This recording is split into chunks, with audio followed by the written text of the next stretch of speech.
So last year, we invested in and sourced more than £6 million worth of properties for ourselves and our clients.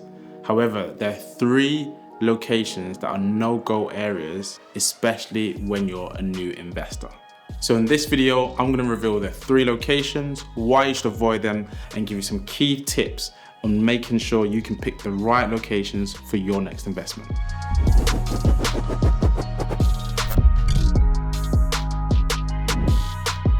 So I'm identifying a new investor who maybe this is their first property, or maybe they own their own home and this will be their first investment property, or maybe they have 1 or 2 investment properties.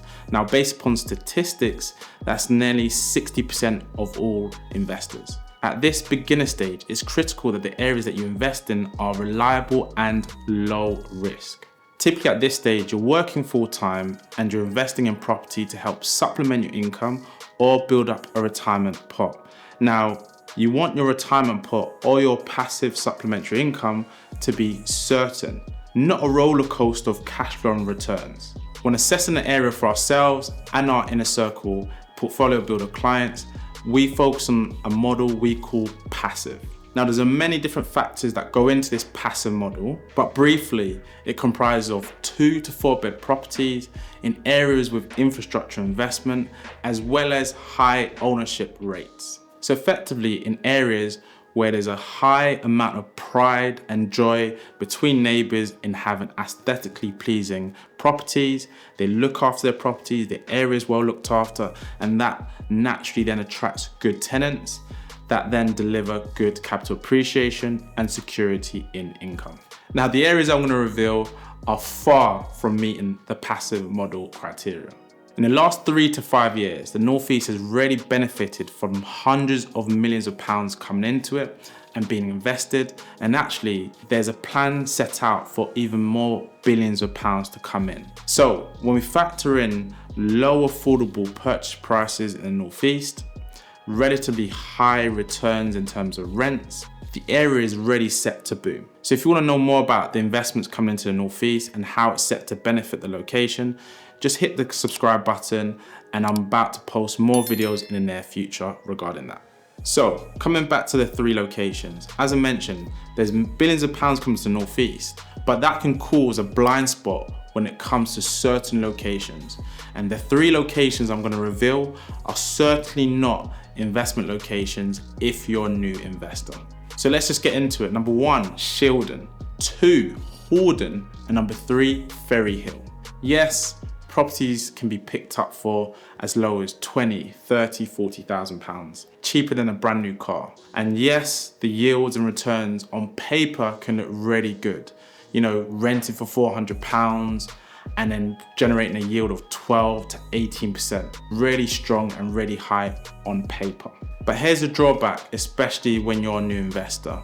You see, the areas are subject to a high amount of crime, and the tenants that you're gonna get are not necessarily the type of tenants that you want when you're a new investor. Plus, on top of that, a lot of the properties, bar a few, will be rental properties. So that means these properties are owned by private landlords and social housing providers. So there's going to be a limited amount of capital appreciation because social housing providers and landlords/investors all want to buy the properties at a discount.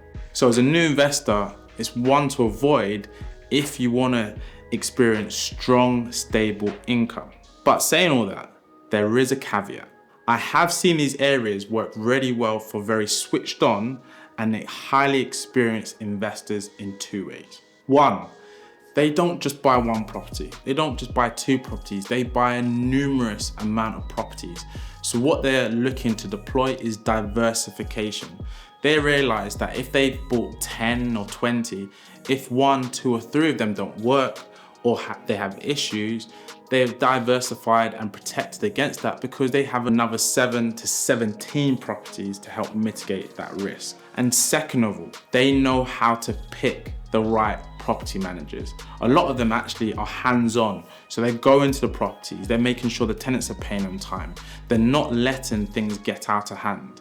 Now, if you're a new investor and you're not based in the Northeast, that is where things can really fall down.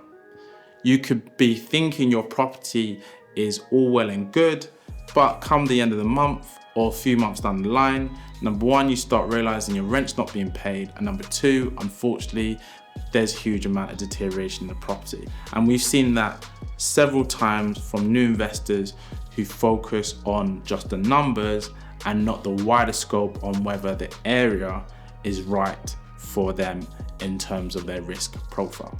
So effectively, investing in these three areas, Horndon, Shildon, and Ferry Hill and similar areas around that, isn't for the faint-hearted. And just as an example, just to really emphasize the importance of choosing the right location. So we had a client come to us recently who had been ill-advised and not particularly educated in the right type of locations to invest in the Northeast. So they had actually invested in one of those three locations and they had bought property for £34,000. They spent just over £10,000 upgrading it, painting, decorating, new kitchen, new boiler, and other things as well. Now, here's where the twist comes in. They'd done all of this work, and the day before a tenant was due to move in and start paying rent on the property had been burgled.